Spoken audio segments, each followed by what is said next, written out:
یہ کہ تو بھاری بوجھ تم میں چھوڑ کے جا رہا ہوں، جو بھی مضبوطی سے ان کو تھام لے گا تو پھر وہ گمراہ نہیں ہوگا۔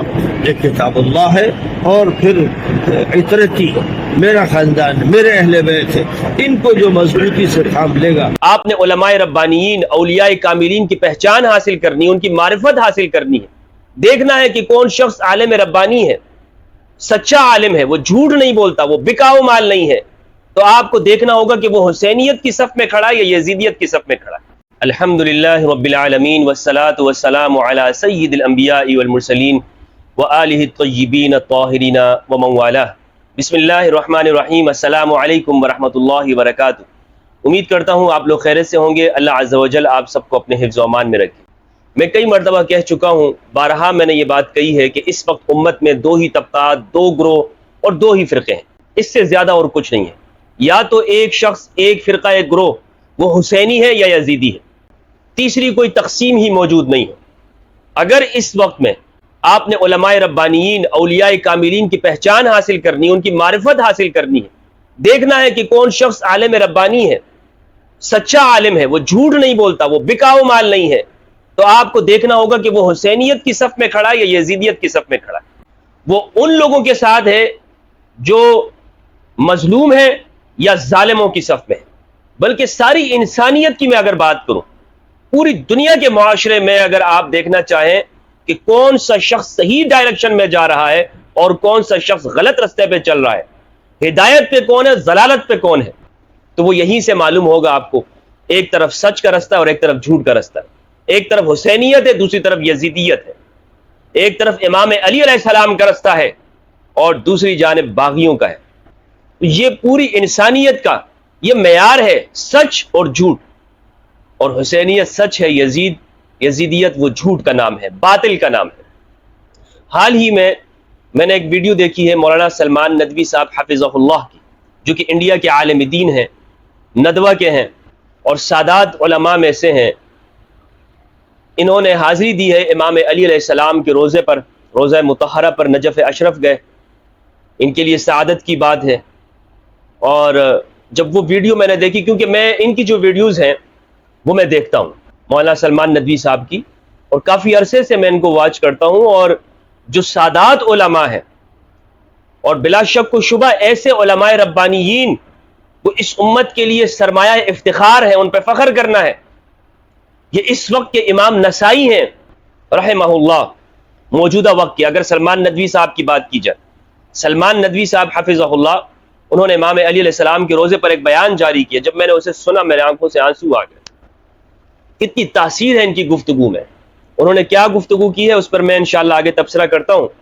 پہلے میں انہیں مبارکباد پیش کرتا ہوں، خراج تحسین پیش کرتا ہوں کہ اہل السنت علماء وہ امام علی علیہ السلام کے روزے پہ جائیں، اہل البیت علیہ السلام کے مقابر پہ جائیں، وہاں زیارت کریں، وہاں سلام عرض کریں۔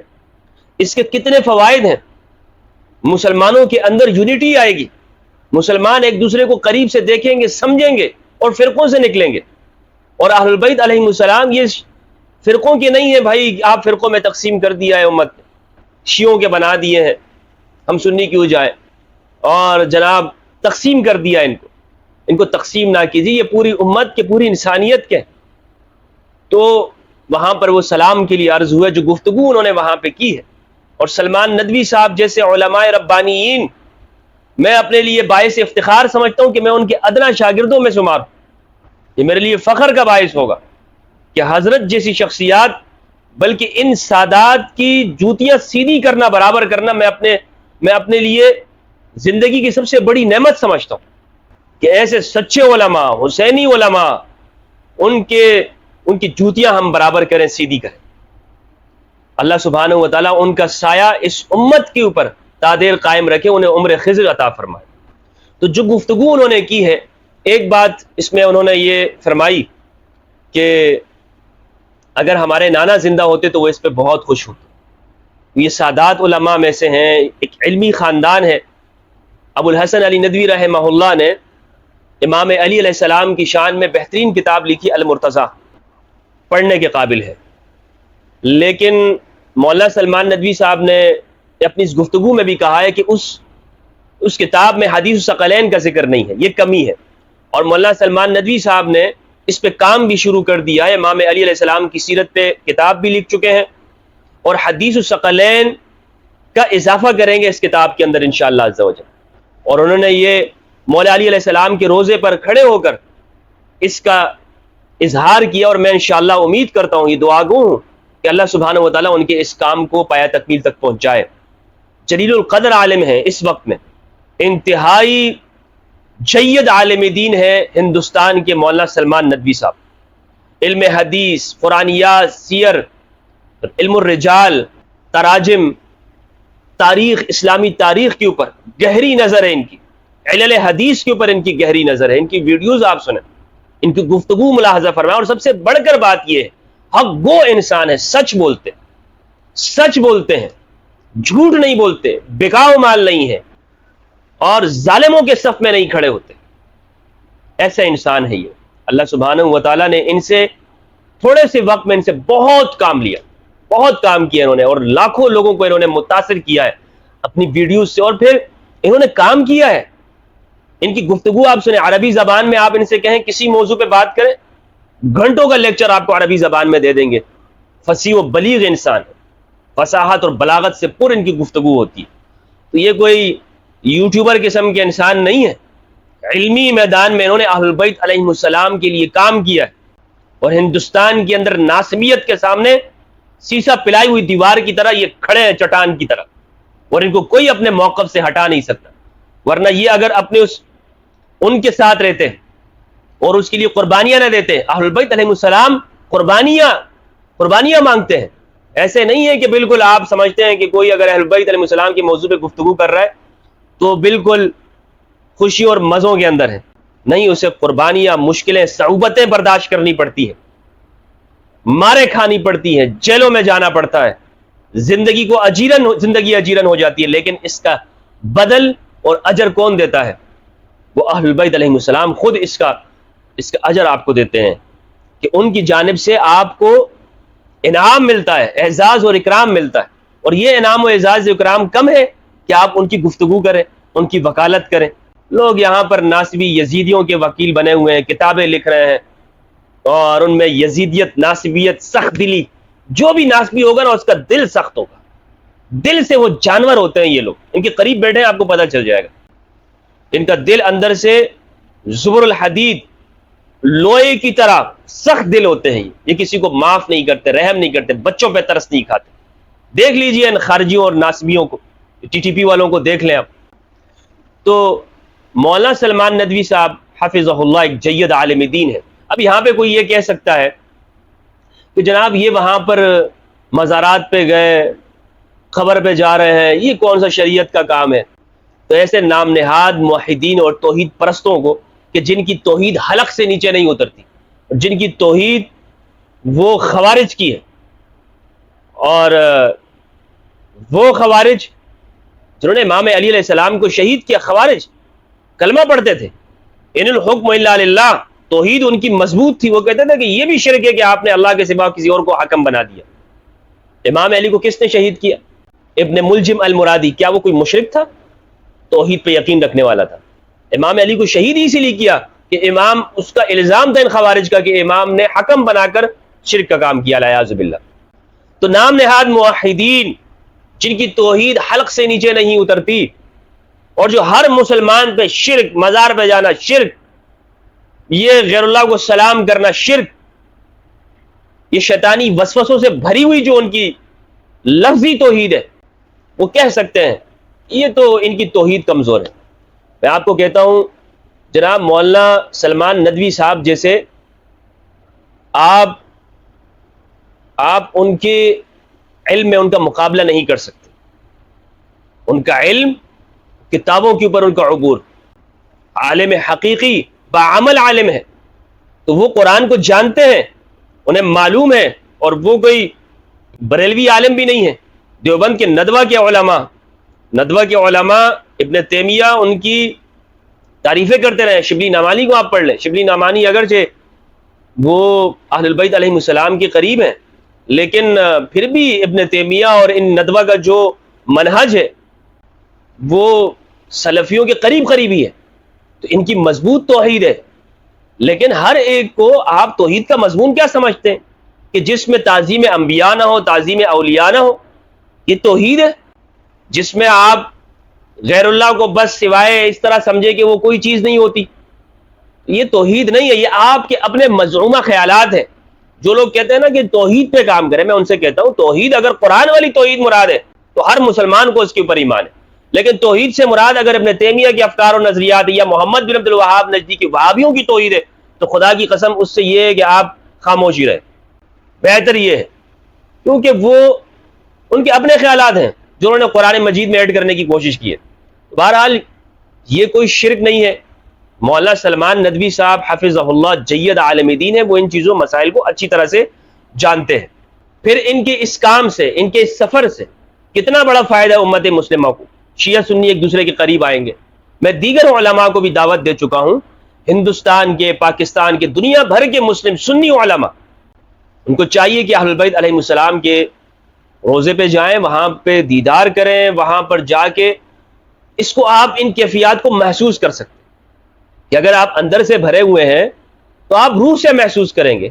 مولوی بندہ آپ کو کتابوں سے دلائل دے گا یہ شرک ہے، بدعت ہے، وغیرہ وغیرہ، مولائی بندہ اپنی ایمان سے محسوس کرے گا۔ مولائی بنے، مولا علی علیہ السلام کے چاہنے والے بنے۔ مولا وہ آپ کو کتابوں کے اندر پھنسا کے رکھتا ہے، الجھا کے رکھتا ہے، آپ کی روح بھی مایوس ہوتی ہے، روح کو بھی آپ کے سکون نہیں ملتا۔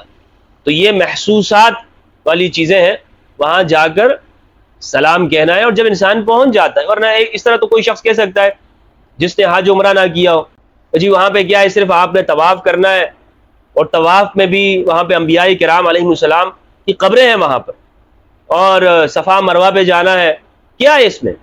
یہاں بیٹھے رہو، یہاں بھی اللہ کو راضی کر لو۔ تو کسی مقام پہ جانا جو اولیاء کرام کی جگہ ہوتی ہے، وہ شعائر اللہ ہے، وہاں اللہ کی رحمتیں برستی ہیں، وہاں زندگی پیدا ہوتی ہے۔ ایک مثال قرآن کی آپ کو دیتا ہوں۔ حضرت موسیٰ علیہ السلام جب حضرت خضر علیہ السلام سے ملاقات کے لیے گئے تو نشانی یہ بتائی، جہاں پر یہ مچھلی تمہاری زندہ ہو جائے گی وہاں پر وہ خضر ہوں گے جن کے پاس علم لدنی ہے۔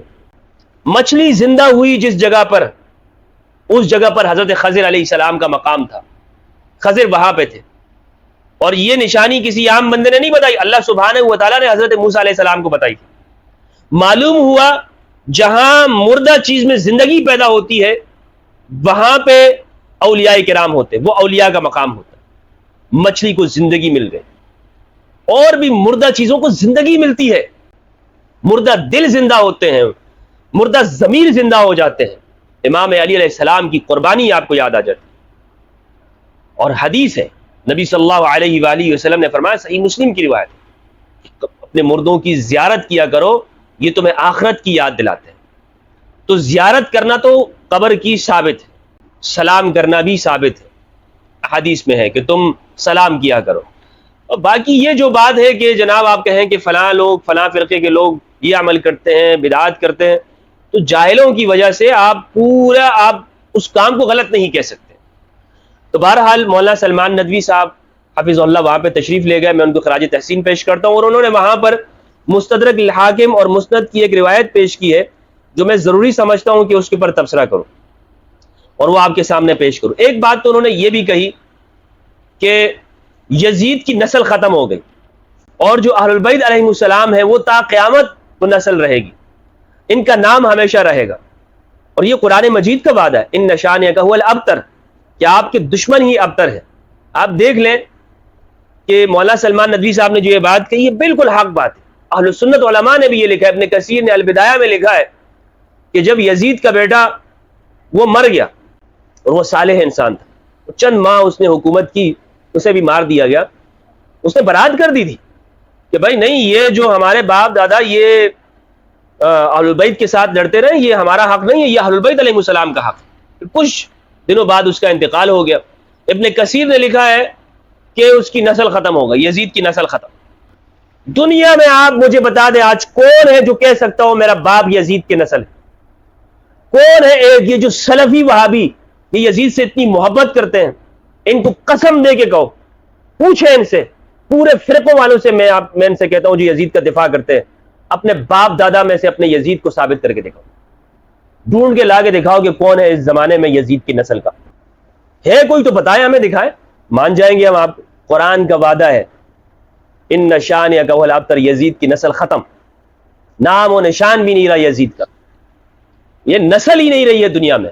اور اہل البیت علیہم السلام آپ کو خراسان، ایران، افغانستان، پاکستان، ہندوستان، مصر، دنیا کا چپا چپا کونے کونے میں آپ جا کے دیکھ لیں، اہل البیت علیہم السلام، شہیدوں کے مزار ہیں، قبریں ہیں، بے گھر ہیں، اور کہاں کہاں وہ شہید ہوئے ہیں دین کے لیے۔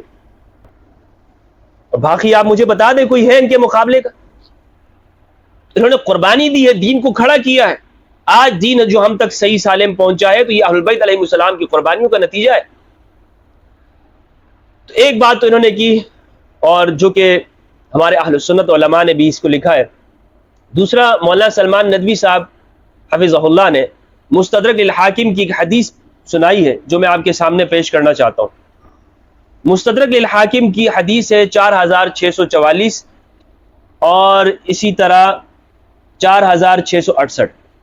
یہ 4644 جو حدیث ہے یہ میں آپ کے سامنے پڑھتا ہوں۔ جابر بن عبداللہ رضی اللہ تعالیٰ عنہ فرماتے ہیں کہ نبی صلی اللہ علیہ وآلہ وسلم کو میں نے سنا وَهُوَ آخِذٌ بِضَبْعِ عَلِيِّ بْنِ أَبِي طالب رضی اللہ عنہ، کہ نبی صلی اللہ علیہ وآلہ وسلم امام علی علیہ السلام کا بازو پکڑے ہوئے تھے، تھامے ہوئے تھے۔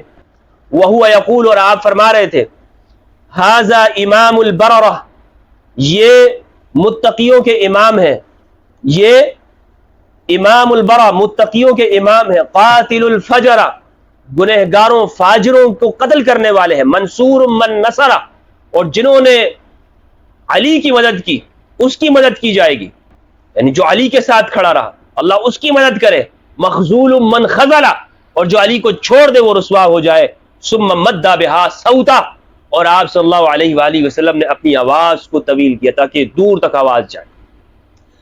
امام علی کے لیے امام کا لفظ استعمال کیا، یہ حدیث سلمان ندوی صاحب نے وہاں پہ پڑھی۔ اسی طرح 4668 کے اندر بھی ہے، نبی صلی اللہ علیہ وآلہ وسلم نے فرمایا اوحی الی فی علی ثلاث، علی کے بارے میں مجھے 3 القابات وحی کی گئے، آسمان کی طرف سے مجھے بتائے گئے کہ یہ علی کے القابات ہیں۔ یہ کن کے القاب ہیں؟ علی کے القاب ہیں۔ کیا لقب؟ نمبر 1 انہ سید المسلمین، یہ مسلمانوں کا سردار ہے، سید ہے، تو سیدنا علی رضی اللہ عنہ علیہ السلام کہنا چاہیے۔ نبی صلی اللہ علیہ وآلہ وسلم نے امام علی علیہ السلام کے لیے سید کا لفظ استعمال کیا۔ آج آپ ان ناسبیوں کو دیکھیں، باغیوں کے لیے بھی سید کا لفظ استعمال کرتے، اعوذ باللہ استغفر اللہ۔ کوئی ایک لفظ، ایک روایت مجھے بتا دیں کہ جس میں باغیوں کے لیے سید کا لفظ نبی صلی اللہ علیہ وآلہ وسلم نے استعمال کیا ہو۔ امام المتقین، علی امام المتقین ہے، وقائد الغر المحجلین، اور چمکدار پیشانی والوں کے یہ قائد ہیں علی علیہ السلام۔ یہ امام حاکم فرماتے ہیں ھذا حدیث صحیح الاسناد ولم یخرجا، یہ حدیث صحیح الاسناد ہے لیکن بخاری مسلم نے اس کو نقل نہیں کیا۔ اسی طرح 4644 کے بارے میں بھی، جس میں علی علیہ السلام کو امام البررہ قاتل الفجر کہا گیا، حاکم کہتے ہیں ھذا حدیث صحیح الاسناد ولم یخرجا، بخاری مسلم نے اس کو نقل نہیں کیا لیکن صحیح الاسناد ہے، حاکم نے اس کو صحیح فرمایا ہے، صحیح کہا ہے۔ تو یہ حدیث بھی انہوں نے وہاں پہ پیش کی، اور حدیث الثقلین کے اوپر انہوں نے کہا کہ انشاءاللہ اس پہ وہ ایک کام کریں گے، اور کام ان کا یہ کہ جو اعتراضات ہیں ان کو جمع کریں گے، اور اس کا مدلل انشاءاللہ اس کے اوپر اردو زبان کے اندر حدیث الثقلین پہ انہوں نے یہ وہاں پہ اعلان کیا کہ اس پہ کام کیا جائے گا، اور جو المرتضیٰ کے اندر جو کمیاں ہیں اس کو پورا کیا جائے گا۔ میری دعا ہے کہ اللہ سبحانہ و تعالیٰ اس طرح کے حسینی علماء کے اندر اضافہ فرمائے تاکہ امت مسلمہ وہ حسینیت کے اوپر جمع ہو، حدیث الثقلین کے اوپر جمع ہو، قرآن اور اہل البیت علیہ السلام اس امت کو ہر طرح کی بیماریوں، لغزشوں، ضلالتوں، گمراہیوں سے دور کر کے ہدایت اور صحت اور ترقی کے اوپر یہ حدیث الثقلین اس امت کو جمع کرے گی۔ السلام علیکم ورحمۃ اللہ وبرکاتہ۔